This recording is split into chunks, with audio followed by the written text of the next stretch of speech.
1446 ہجری ہے۔ پیش ہے آج کی کچھ اہم خبریں۔ علی گڑھ مسلم یونیورسٹی کے اقلیتی کردار کے تعلق سے سپریم کورٹ کا مثبت فیصلہ آتے ہی بی جے پی نے اس پر سیاست شروع کر دی ہے۔ اتر پردیش کے وزیر اعلیٰ یوگی آدتیہ ناتھ نے اس معاملے کو اتر پردیش کی 9 اسمبلی حلقوں کے ضمنی الیکشن کی انتخابی مہم میں اٹھایا۔ انہوں نے علی گڑھ مسلم یونیورسٹی میں درج فہرست ذات و قبائل نیز مسپاندہ طبقات کے لیے بھی ریزرویشن کا مطالبہ کرتے ہوئے سوال کیا کہ جو یونیورسٹی مرکز کے فنڈ سے چلتی ہے، اس کی 50% سیٹیں اقلیتوں کے لیے کیسے مختص ہو سکتی ہے؟ انہوں نے اس کے ساتھ ہی اس پر ووٹ بینک کی سیاست کرتے ہوئے سماجوادی پارٹی اور کانگریس کو اس کے لیے مورد الزام ٹھہرایا۔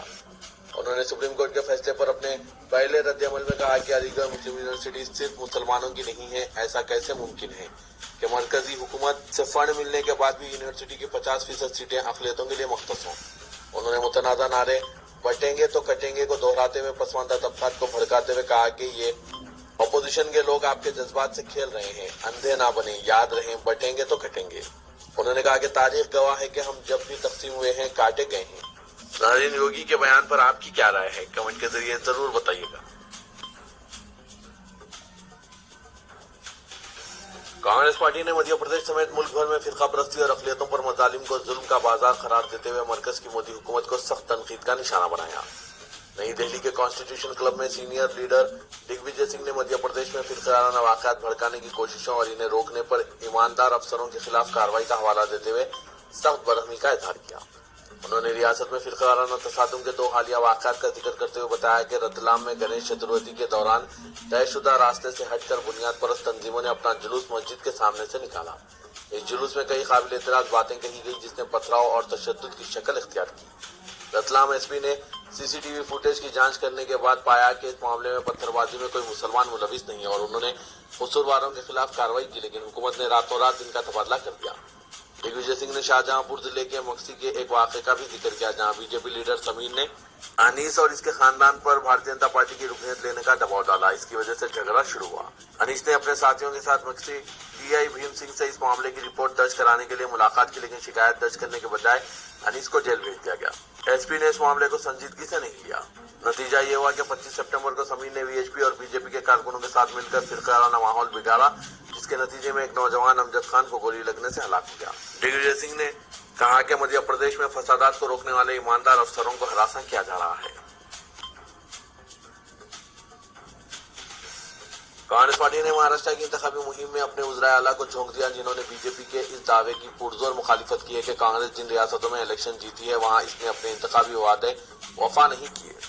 انہوں نے بی جے پی پر جھوٹا پروپیگنڈے کا الزام عائد کرتے ہوئے زعفرانی پارٹی کے لیڈروں کو چیلنج کیا کہ وہ ان کی ریاستوں کا دورہ کر کے دیکھیں کہ کس طرح کانگریس نے اپنا ایک ایک وعدہ وفا کیا۔ وزیراعظم مودی اور بی جے پی کے لیڈروں کی جانب سے تقریر اور اخبارات میں اشتہارات دے کر کانگریس پر الزام لگایا جا رہا ہے کہ اس نے دیگر ریاستوں میں جو بھی گارنٹیاں دی انہیں پورا نہیں کیا۔ اسے جھوٹا ثابت کرنے کے لیے ہماچل اور تلنگانہ کے کانگریس کے وزرائے اعلیٰ سکھویندر سنگھ سکو اور ریونت ریڈی، نیز کرناٹک کے نائب وزیر اعلیٰ ڈی کے شیو کمار نے کانگریس کے میڈیا ڈپارٹمنٹ کے چیف پون کھیرا کے ساتھ ممبئی میں کانگریس کے ریاستی دفتر تلک بھون میں پریس کانفرنس کی۔ مودی اور بی جے پی کے جھوٹے پروپیگنڈے کو بے نقاب کرتے ہوئے وزرائے اعلیٰ نے ملک کے وزیر اعظم اور بی جے پی لیڈروں کی جھوٹ بولنے پر مذمت کی اور اعداد و شمار کے ساتھ بتایا کہ کانگریس ان گارنٹیوں کو کس طرح نافذ کر رہی ہے۔ مرکزی وزیر داخلہ امت شاہ نے سانگلی کے شرلا علاقے میں اپنے تقریر کے دوران یہ اشارہ دیا ہے کہ مہاراشٹر کے اگلے وزیر اعلیٰ دیویندر فڈنوس ہوں گے۔ حالانکہ امت شاہ نے لفظ وزیر اعلیٰ کا استعمال نہیں کیا، لیکن ان کے ادا کیے گئے جملے کا مطلب وہی ہے جس کے بعد سیاسی حلقوں میں کھلبلی مچی ہوئی ہے۔ مرکزی وزیر داخلہ امت شاہ نے ضلع سانگلی کے شرلا علاقے میں مہا یوتی کے امیدوار ستیہ جیت دیشمکھ کے انتخابی جلسے سے خطاب کر رہے تھے۔ اس دوران انہوں نے کہا کہ 20 نومبر کو پورے مہاراشٹر میں ووٹ ڈالے جائیں گے۔ اس دن آپ لوگوں کو ایک فیصلہ کن قدم اٹھانا ہے۔ میں گزشتہ 1.5-2 ماہ سے مہاراشٹر میں گھوم رہا ہوں، جہاں کہیں بھی گیا مجھے لوگوں نے ایک ہی بات بتائی، ہر کسی کے دل میں یہی جذبہ ہے کہ مہا یوتی کی حکومت بنانی ہے اور دیویندر فڈنوس کو کامیاب کرنا ہے۔ انہوں نے مرکز اور ریاستوں دونوں جگہوں پر بی جے پی کی قیادت والی حکومت ہوگی تو مہاراشٹر اور زیادہ تیزی سے ترقی کرے گی۔ غلط فہمی میں مبتلا ہونے کی ضرورت نہیں ہے۔ امت شاہ کے بیان پر نائب وزیر اعلیٰ اجیت پوار کا رد عمل معلوم کرنے کی کوشش کی تو انہوں نے کہا کہ امت شاہ کو ایسا کہنے کا اختیار ہے۔ دیویندر فڈنوس مہاراشٹر میں ان کی پارٹی کا سب سے اہم چہرہ ہے۔